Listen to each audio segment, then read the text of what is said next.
Hi ஃபோக்ஸ், இன்றைக்கி நம்ம வீடியோவில் குழந்தைங்களுக்கு பிடிச்ச ஃப்ரூட் சாலட் தாங்க பார்க்க போகிறோம். இதுக்கு நான் இன்றைக்கி 6 பழம் எடுத்திருக்கேன். இது எப்படி செய்யலான்னு பார்க்கலாம். இந்த பழங்களெல்லாம் வச்சு குழந்தைங்களுக்கு 4 விதமாக எப்படி கொடுக்கலாம் அதை பற்றி தான் இந்த வீடியோவில் பார்க்க போகிறோம்.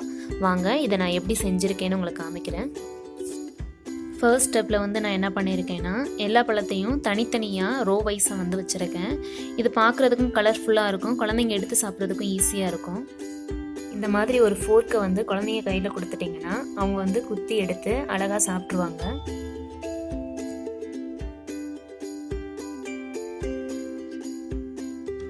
செகண்ட் ஸ்டெப்பில் நான் என்ன பண்ணியிருக்கேன்னா, எல்லா ஃப்ரூட்ஸையும் ஒரு ஃபோர்க் வச்சு அப்படியே சாலட் மாதிரி மிக்ஸ் பண்ணி விட்டுருக்கேன். இந்த ஸ்டெப்பில் நான் என்ன பண்ணியிருக்கேன்னா, ஒரு ஃப்ளவர் மாதிரி தாங்க மேக் பண்ணியிருக்கேன். நார்மலாக குழந்தைங்க கட் பண்ணி வச்சா சாப்பிட மாட்டாங்க. இந்த மாதிரி டிசைன் பண்ணி கொடுத்தா அவங்களுக்கு ரொம்ப பிடிக்கும். இந்த ஸ்டெப்பில் நான் என்ன பண்ணியிருக்கேன்னா, ஒரு ஸ்டிக்கில் எல்லா ஃப்ரூட்ஸையும் மிக்ஸ் பண்ணி வச்சுருக்கேன். இந்த ஸ்டிக்கை நீங்கள் கையில் கொடுத்துட்டிங்கன்னா அவங்க அழகாக சாப்பிடுவாங்க.